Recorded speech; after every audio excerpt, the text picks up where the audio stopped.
If you are one of many Nebraskans seeking relief on your property taxes, there's only one bill in the legislature that could substantially do that this year.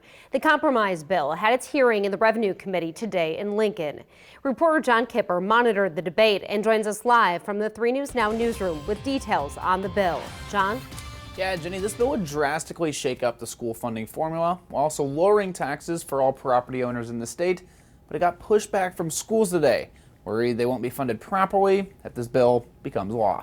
By 5 p.m. The stakes of the issue were made known about an hour into the hearing on Wednesday.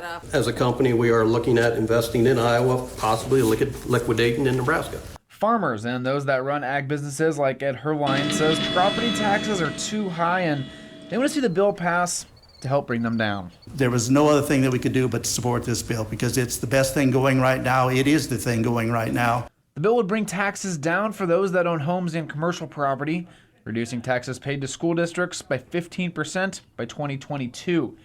It would reduce taxes on ag land even more, eventually landing at 55% over the next 2 years. Revenue Committee Chair Luann Linehan says it'll drop property taxes paid to schools an estimated 15%. We believe that this bill offers a firm foundation upon which to build subsequent legislation in future sessions, further relieving property owners. The reason they can reduce these taxes is they'll throw an estimated $520 million of extra revenue into the school aid formula. That was actually a cause of concern for some. The funding of LB 974 is based upon projected increased state revenue. The only fiscally responsible way to provide property tax relief is to fund it with new state revenue sources. Each district, many of which receive no state money, would get at least 15% of its budget from the state. It also capped the amount schools can raise local property taxes every year, which school districts also didn't like. We are being punished for being fiscally responsible.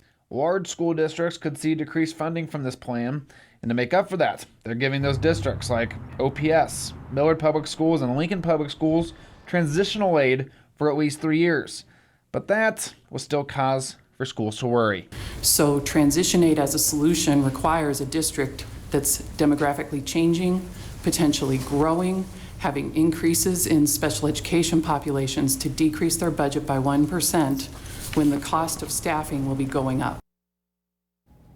And this bill is expected to change at least a bit. Governor Pete Ricketts has said he supports the broad outline of the bill and is now working with the committee on some amendments. Reporting in the newsroom, John Kipper, 3 News Now.